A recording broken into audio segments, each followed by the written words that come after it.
In order to finish our final design, we have to remember a few of the features that we've learned already, namely to zoom in, to raise, and to turn this thing. So I'm going to hit my fit the screen button just to make sure I have a good view on it. I'm going to zoom out just a little bit so you can tell what's up. Remember, we have our black arrow on top we can use to raise and lower this thing.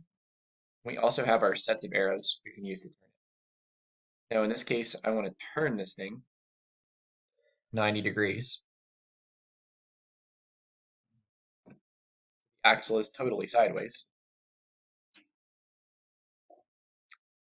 Sometimes our arrow will appear on the bottom, that's okay. I can still raise and lower it in a particular way. I'm going to raise it up a little bit more.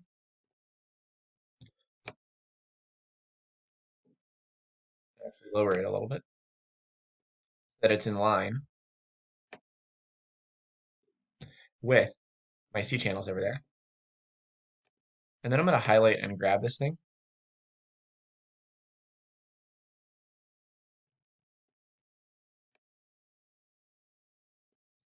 So it goes right in the middle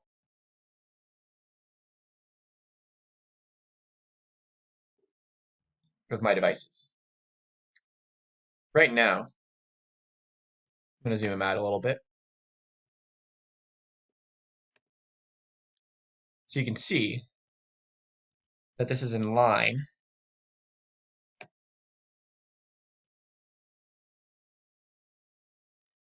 with the outside C channels, and I'm placing it like I want it to go inside of my other two to demonstrate that it could go around if we wanted them to.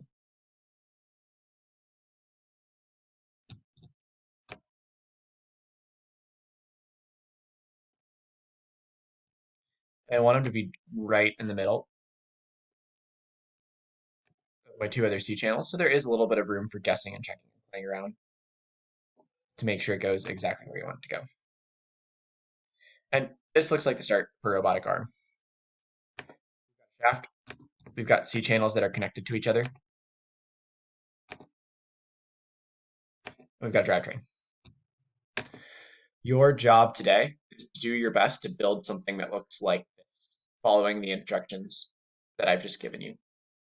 Mr. Hansen and I don't expect you to be perfect, but we want you to try out this 3D modeling software and see if you can get it to make some stuff that looks cool.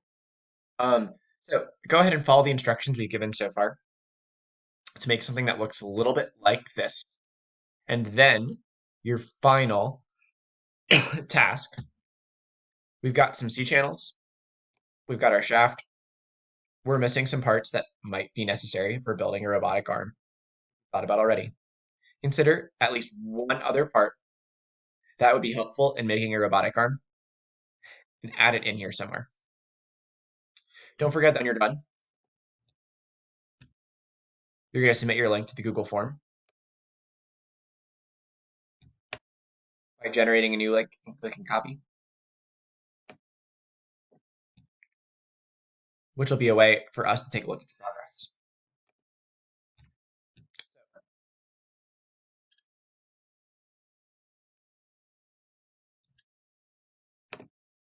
Here are your list of tasks for today. Make sure you've watched the video to view the instructions or look at the instruction assignments on Haiku. Create the arm. Add one additional feature or shape to your robotic arm. Think about what other parts need to be on it and how you would attach them. And use the Google form on Haiku. Submit the link. Office hours are happening this afternoon from 2 to 4 p.m. for me, from 2 to 3 for Mr. Hansen. Feel free to drop by if you have any questions, regardless of what school you go to. And assignments will be due by 5 p.m. as per usual. Give it your best shot. We're not expecting you to be perfect. We just want to see if we can get this working in the best way that we can. One more thing, on the Google form, it does ask you to explain a little bit what your experiences were like with Tinkercad. Let us know how it's going. Are you able to access it okay? Are there any problems that come up? What challenges are you finding with playing around with something completely new? Hope you have fun with this and have a great rest of your week.